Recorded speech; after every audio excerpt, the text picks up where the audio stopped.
Lunga de fua sama-sama. Mana ia tere control ina committee fa mo Mana ia control committee. De wa mai uma lava luma sa se ila ina tusa ma sa le fianga wa ua.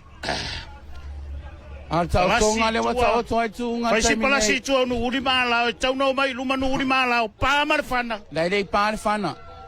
Le ai. La wa luma fana terminei. Pa fana. Ile enko le lo mato fa la wa tu ai lupe le tu la mo mua. Tau mua tu sai le lupe le mar sar pa po. Alu ale luma le tau fite. Tani elu tau fite. Le short distance le olo alu atu ina tunga terminei. Turi matai le sa le fianga no uli mai le alu atu. Le alu wane le tau fite le gatonu. Ele tu mamaina ele sa le fianga ili. Le alu wane le fa fite le lo fa. Aso fa fite. Makau kia. Ole power le ya ili a maintain le power le ili. Faz tau tu unga tau nei. Faz palasia tu tua sawa la o terminei. Ale olo pick up mai pera fionga. Ile alo salma sinala faoso. O terminei olo luma Samoa sala fionga wa ua. Lua ya mua ua tu la lua manulele tau sala. Manulele tau sala. Tolu ya ile saule lupelele. Ia le saulu pelele. O ele tu mamaina ele va fo no ulia tau pau. E oe le utau mua tusa. Tau mua tusa le low rider number 3. Leo mato vai atu nei pe ama le luanu fole we luma low rider number 3. Mai le sa ole pai pau. Ai lo tu mamaina fo ele alo sarmasina la toia. E oe o le facility le e maintain le posisi le we nei. Wa motu luma nu uli taimil nei. Tasi lua tonu fali maono fitun foa. Le wai luma saole anu uli MT mai tau mua o le pai o po tulanga mua ai ono solo ane bala sawa lao e se la lua ke le walua ke fly baby fly tulanga tasi tulanga lua ya aua pai o po tulanga tolu sawa lao alao tulanga tolu tulanga faili tulanga lima le olo tau fao mai ai ia le fale o la tia. Ma le matasawa mai manua. Ma na ia le aluane matasawa le aluane fo io. Pe ia no fai atu o le facility le. E maintain le malos. Sao leila tato te loar fai unga le na pe tato wo inga tai o le waftele.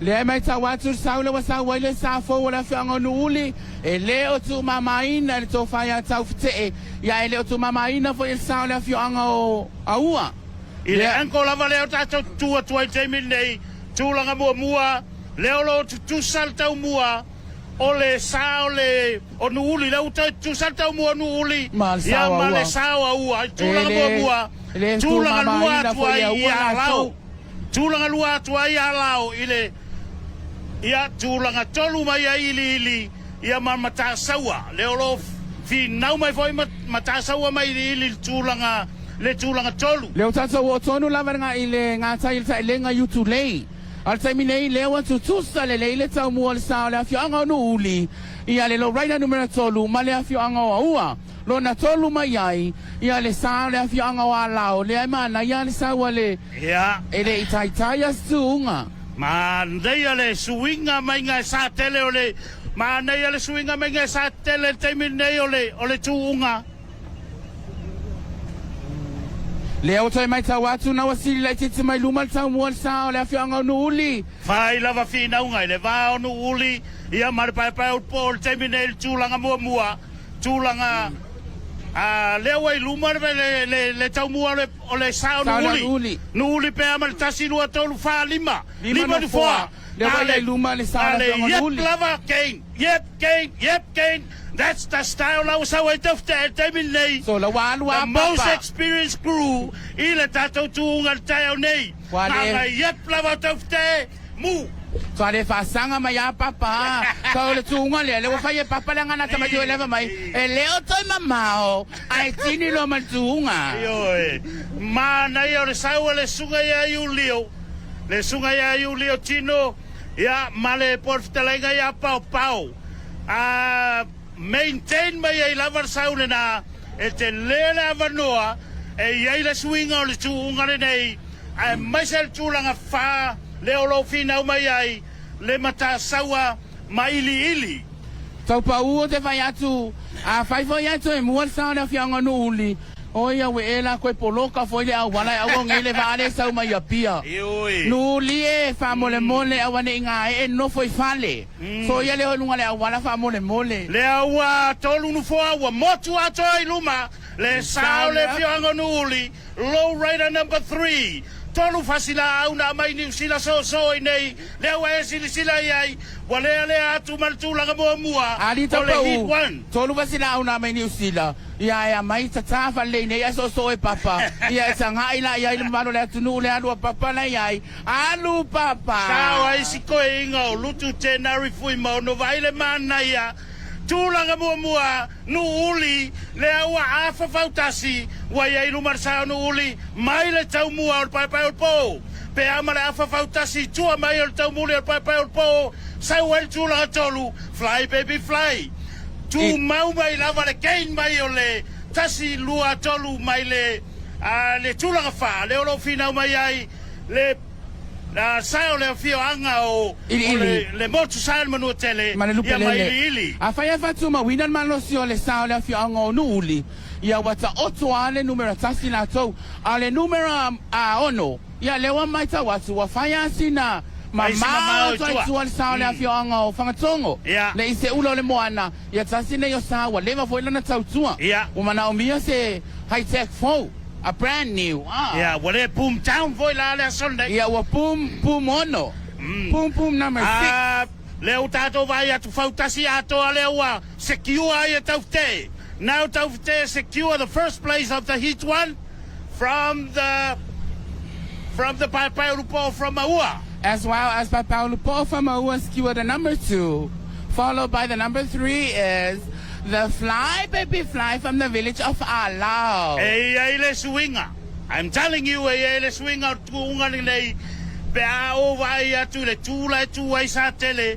There is a possibility tele le swinga. Tele swinga numero lua. Sa wai tu le tula ga fala fi na vai vai lua ili lupelele. Ia male sao le mata saua. O le numero lua ma numero solo ina ia le swinga pe Afrika le malo sol sao le afionga ia le alo salamasina o le numero mo mua lava ia ma tau timia ma tau ma papa ia wa faya ma tau na ma tau papa alua ia papa wo lua foi ma papa ile numero lua le ai mai tau watu le watanga tutusa ia tau mua sao le afionga wa lao le fly baby fly ka fe le kapua inga lao inga fe punga mai lalo o ka fe ma nei ar sau le usawai nei tatou tala noa pel tulanga lua la lo fai mai finaunga tau mua tu sala o mar pai urpo tau mua tu sala o mar pai urpo fai nga tau na o i loa tua le fure tilunga tatou throne ai falling a mai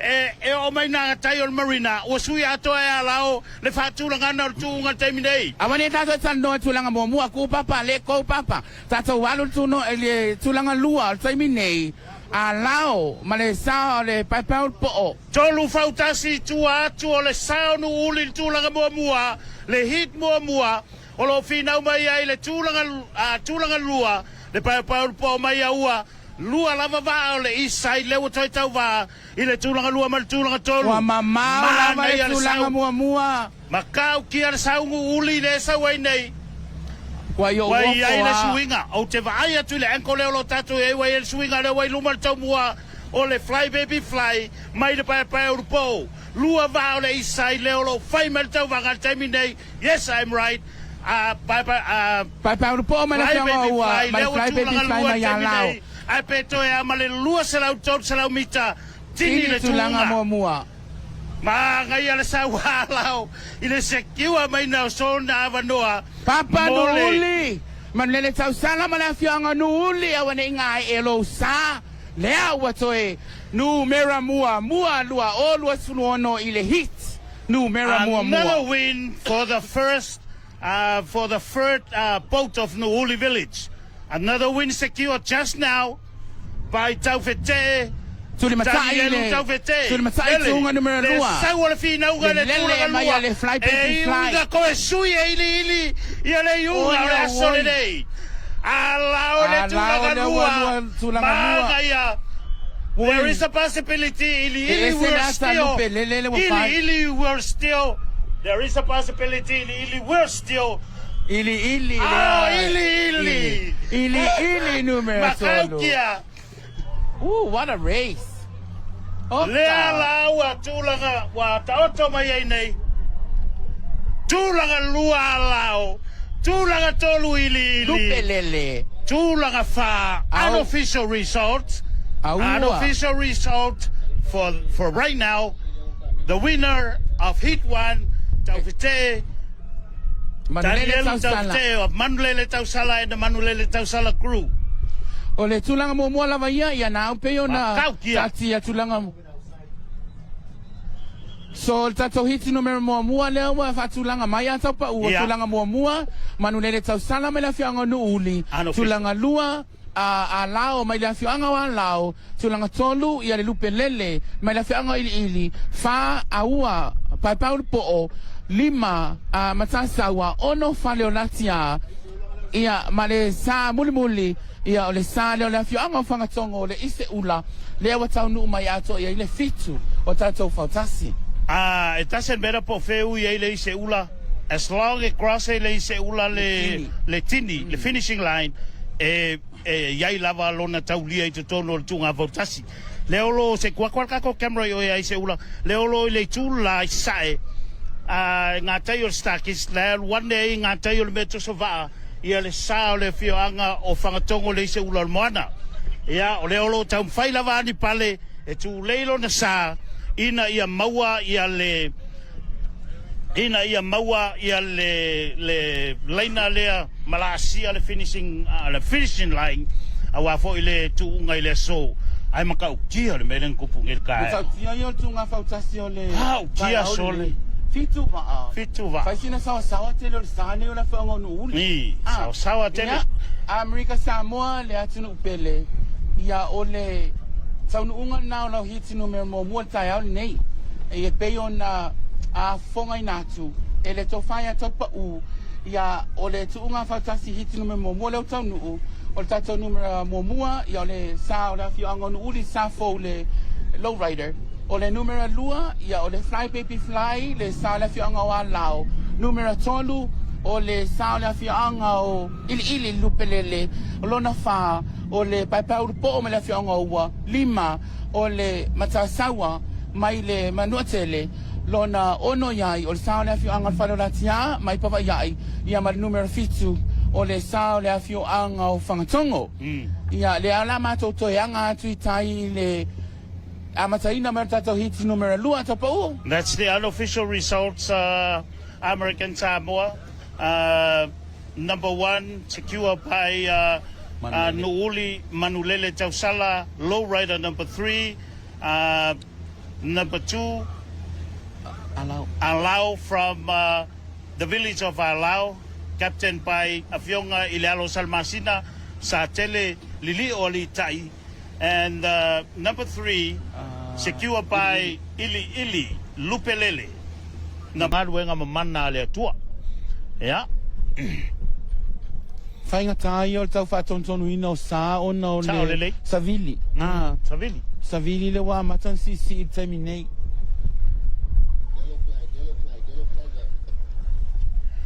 Yeah, o le fallinga mai. O le ale usitai le starting point. Ole Aleu style starting point. Yellow flag is up. Get ready, get set. Ready on the whistle, ready. Go. Tatangi la faila parfana. Now a parfana terminate tau fai ai umara foi falso. E leo mai tawina po ai ole a maua le tulanga mua. Al terminate wa parfana. Wa familia la var committee. Familia na komiti ia ona wa fiu e tau whaanga tonu.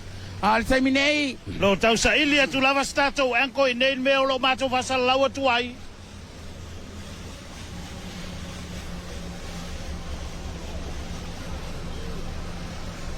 Go inside. Le mai ta watu tai minei o sa le toia ina. Le afio anga nu uli ma sa le tai mama i leone leo lo il piso i luma. Faaftai ma nai al ngā luenga skipa Paulo lewa maua le lei a tato vasa launga le anko tai minei. Sa le afio anga nu uli. Mua tai minei. Tau mua tu sama i el toina ma le tai mama i leone. Lewa sui. Se fulu se kona e sui, se fulu foi foa. Ma nei ole ai ole pe foi fa oso. Ale toina. Ele tu mama ina. Sunga ya. Fanele, le fionga ya fanele. Ele tu mama ina ele sa le fionga leone a to pa u. Le sa leone ai ele tu mama ina foi ele li fo palako ma le ava ale. Fo me la fionga vatia. Ale o mai sa watu sili tau mua le afio anga leone. E ai paula i te tua. Kasi lua kolu tolu nu fo wa ia ilu matai ma. Na no fesasia i la voltoina. Molu mai maltamata i ol tai mai le valna. Le ape ama le ono no fo le o pito i luma le tau mua le. Sa le afio anga leone el terminei. Le tau tai ele. Pe ama le lua nu fo o le tulanga mua. Le tai mai leone. Al tolu nu foi luma le ole ai luma taima mai le tau mua o palako marvaenga tu ni matai le wa el fua o mai vatia le foi o mori mauina le alu wane le fua o la tau taimil nei le o tu mama ina le fua o le anko le au te tu ai eskia le wa tu langa mua le ai o le wa tu langa mua ia le sala pe o vatia fua o le tu langa mua taima le tu langa lua no uli le tu langa tolu Fai si palasi tua whangasa.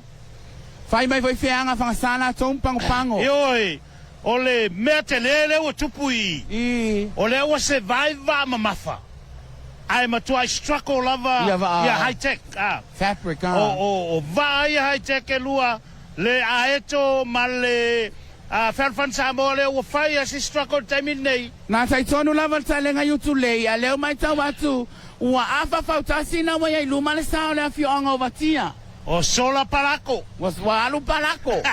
Le ai ele tu mama ina palako man. Ia le ala ua kuro ala ilunga palako. Sui a koe roenga le aua se atu le sao le ole ituma alo le vai whanua. So e lava palako na yen tau mua o le taima o na mamulu lo. Ia le aua motu ato iluma palako mai le tau mua o le taima. Ele mai palako. Ele mai kamai kikio palako. Palako. O le whapipia ai palaka le mea man palako. Se fulu nu fua ua vai nei palako mai le tau mua o le taima mai le one. Ele tu mama ina le. Se fulu nu foi tua atu o taima o lo ia luma mai le sale whangonu uli. Le sale fi whangonu uli. O palako lava ia ua pang palako. Oi, o le taiminga i le alo salamasina whapea ai. Le aina wa kaue palako se se ia. O le matua ma nei o le saule usawai nei. Fautasi ato ale wai ai luma palako marvaenga. Le fua o mai vatia. Le ua Fautasi atoa, ua iai luma le tātou tūnga le teimil nei. Me lei o le whalongo atau pau. Wano le whalongo ua le whalongo e louta mama loutina. Ia awa iau mātua e umia iaso lou soifua. Tūlanga mua le teimil nei palako marvaenga le fua o. Tau mua o le taimale o lo tūlanga lua. Tau mawhai mai le toia ina mai na whianga nuuli. Ina mai nuuli le tūlanga tolu. A le whama le lima. O le popo lenga te le la leo la uwhai atu. Ia. E maua mai loa e haiteki al malu sui atolo I nā matunga. Se maua mai loa e whapea loa e leo toi mamao ai kingi lo mapalako. E leo ki whakaika inga mea palako I e whai o le mea moia. Leo Fautasi mare afa. Fautasi mare afa leo a sola atua le fua o. Wai ala le tasi lua tolu whalima. A tatanga ilu me la ono la emili mai marwa leo leo. Le a fos me la fiango nuuli. Ia whamalosi mai. Le tūlanga lua teimi nei. le ai eleo fa vai le fionga le malu fale eleo fa vai le fionga le malu fale ele se tulanga mautino le lua tolu fa lima ele ma fai le tulanga mua ua alua palako wale ya ku palako ka tolu male afa fautasi wa mamao mai luma palako male saore fua o tolu male afa fautasi le mai ta watu le wa molu mai I told you. Ele tu mama ina. Eta wala wali en falo alo tu mata mai tai se yalu. Ele e papa kua falo alo ile ese kenge. Wa ile saula usa wa papa tu time day. Faga sa. Suil tu la lua. Faga sa limot fole wa. Tu la lua mai ai faga sa. Ile time day. Ol na tatianga lo ya ilunga tato screen le time day. Ole tu langa mo la vai mo tu luma pala ko mal sa le fio ango fo. O le lona lua na awa mai tau atu ai luma tau mua sa le fianga fangasa le tulanga lua tau mua sa le fianga leone ya tolu leone sa wali le falo lo le leo o papa wali le I told you tu au te ofo lo le amana ia o se tu ai ai lava no e sao mai ai lava no e sao mai male ato a le leina maintain mai ele sunga ya ai laolo na sa ile isi a fase la umita le toe e ke le vangoa e ke mai ai le aeto wa ma na ia le tunga fasanga mai ma na ia tunga anga lava se kai mi o papa tua e mau ki ngoe ko e mau ai fuo le sau le wa sau tasi wa loa ole le sau le wa sau e net ver fani tu la lua le asa fa le lima fautasi le o to tolu tolu fa eto la le wale le mai ya le saula la eto le sau ya le saula eto le tu mama ya no fa yatu e mau alo e high tech ia le malu sui ato ale unga tato tuunga o se me wa ese wa fa ya eto na wa sau ma na ya sau la eto terminate le suenga mengo se tu langa le aeko ele ile tulanga mo le tato wo tonu lava le wa pasi ya le no fanga sa ele mektano e ma kwa ile ai se ma tu ile ai fo sa va no tu ela e to matai le saule wa sa wa fo ai la ola to wia se ki un numero tolu ma wa ile top 3 o le numero tasi ai al terminate o sa le fianga vatia o le numero lua le mo tu mai le sa na mai ta wa tu numero tolu ai luma le sa mo le sa le fianga pango na wa na tolu mai le sa le fianga pango pe ama le se fulu no foa mai le sao le afianga leone i le tūlanga wha ma le tūlanga lima o le kein e palako le ukoi me e palako distance le vā mai le tau mua o le wharwhani maanga i asore kwa kawari tau pau kwa kawai palako te se ia lau ki ma le afianga te maitai o le au ia o lau ki ia o mautinoa malolo ia wa leo toi au ngā wa ia o kaiminga i o taimi o palako ia vai atu la o le future captain le avatia le la ia o palako ia wa tau foi ana fa ma vai le kasi lua koru fa lima fautasi le ua mua i luma le tau muli o le fua o mai le tau mua o le whangasa o kan mai tau atu tulanga tolu na wa mautinoa foi ale saule saua ia le aeto ele ai e saua se kiwalo na vanoa talo mai la fionga champini o champini o le A250 o le fai twinna te fai tu tau pau e se le atare na fai el ferfani Samoa tolu ma le aeto na o mai le fama le lima le wa tau va le lua ma le tolu e mana tua e na o le tolu ava ai e auto vai lunga sanga sampini la so atai ai asi pa hai cheki tu al ai tini lo ama palako hit numero lua sasa e palako le kingi le fafonga tato tunu unofficial result le wa il terminate palako male saore fu o mai votia tulanga mua another boat from Waifanua County secure first place for the final probably tomorrow or Thursday. So mana ia fana le final le pe mautino tai au le a wa ia vai fanua ia sasae wa ia central le wa tau no mai mai ma se fulumita tau no tau mua ole ferfani Samoa tolu mai la fianga fangasa ayo si vala o kama ku kasi nga uka ku kasi ma ku kasi ayo si siva nga uka ai tini mai loa Lo na tolu mai ai. Sa ole falo fani Samoa le tulanga lua. Ai so mai ai lo male sa le afio anga pango le a eto. Ai fai mai pe feanga le toia ina male taima. Ia mai ta watu tolu no foa fa lima no foa. Le ai luma le sa le afio anga o nuuli le toia ina. Mai le tamaitai le taima. Tulanga tolu. Pango. Secure tulanga tolu pango unofficial results. No na tulanga fa. Alo ina. Unofficial result le tulanga fa to ina. Tulanga lima. Ia le sa ole. Afio anga ole one. Ole afio anga ole one. Ia le tulanga ono. Ole tulanga ono. Lo ta fea mai pe ile pito tai lava. Ia le Air Force One. Ia mai mana mia le Air Force One on fa wau mai pe el tini. Sao le ia to pa u. Awa ale pasia la tingi ia ele ai se fai longa. Mai ele ma fai foi ona e tau lava ona pasia la lo o le tingi. Ia le mai tau watu. Fa atu mulia ta fa ala lunga o apitanga lu Amerika Samoa pango. Matau tia le bele o lo fa longo ina i lunga o apitanga lu le tumu. Ai peia wanga mangua lunga o le apitanga lu la talata i o tool shop i le pa o king kalonge. Au mai mamao lava saufa aptola MVC e a mai a king kalonge kai ngei.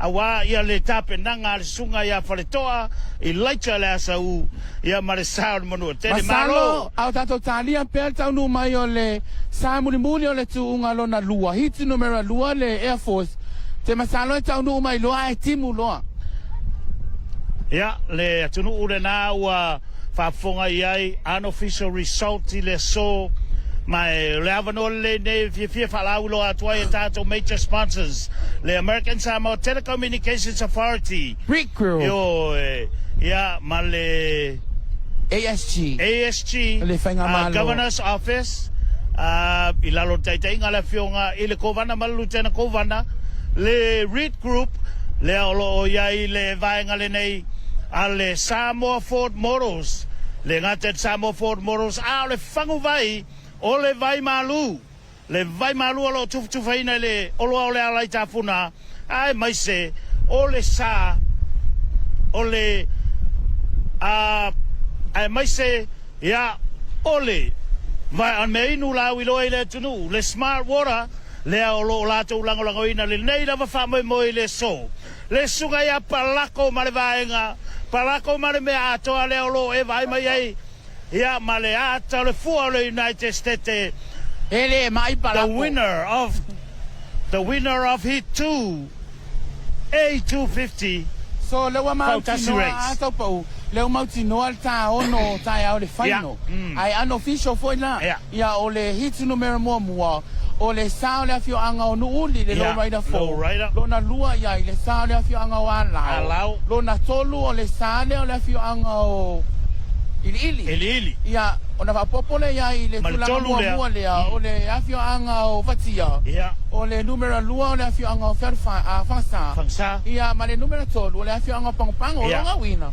o le ono filifilia le mo le afata ia ia na u fa fonga el tato tunu o tato wono filifilia na mole tunga Fautasi pe ma tu tala no atu ele manino mai au fala pau tala al komiti le na pasi mai nei ele o matua mautino le leipo a fair fatino el finals ona ole amanatu e faia se tu unga se final mata ina mole mai moale tunu tapa ule awato ai tau nu mai malesa o le Air Force mai le afeanga nuuli o le tulanga ono na tato hiti numero lua ia e tapuni ai fa mo le aso le nei mai ua foi le loto tele o le fionga ia fanga so aia la tau te vai atu le fiu ka mai ke alo le vai le alu pese o ngala au ia la tau mo fai la vai fa au ta ona o le nganga tau va ma le nganga tau sinio ia ile nei tai au molil fa tai tele ile tato au fainga ruenga malava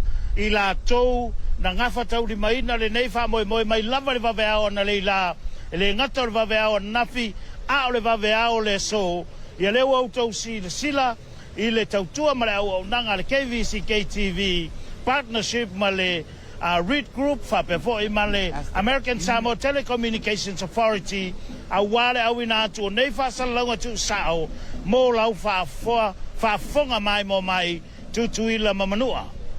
Ia ole na tutuila mamanua lau tapua inga mau ile ne yaso o le unga na o le hits numera lua e lua iai ia hits ia le ai mai tawatu i le tu tamatau o le tuanga vale o le sa le KVZK TV ia lea ua o tonu atu lava le sa nei o le afioanga o nuuli le Air Force ia i le nofoanga e tini ia ma whamaya ina i loa le tu unga o le aso le nei. O le highlight o le asol nei o le highlight o le asol nei o lupelele. E le whatulanga na lupelele mai la matanga.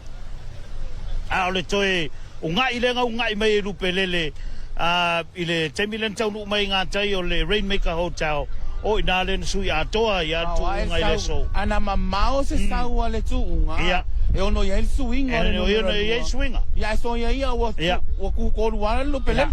Ai o le winga na o tala te le o le improvement te le improvement o sa nei o le whianga o ili i lea tu unga ma lea tu unga le wai wana finau le whianga o ili le wai wana pale i le suanga champini o le nei tau sanga i le sa ilinga o le champini o le A250 po le whaamana tuina o le lua selau limas fulu tau sanga o le malo Amerika lea o lo tātou whaamalu maluai mai ia tātou pūlenga whaamalo.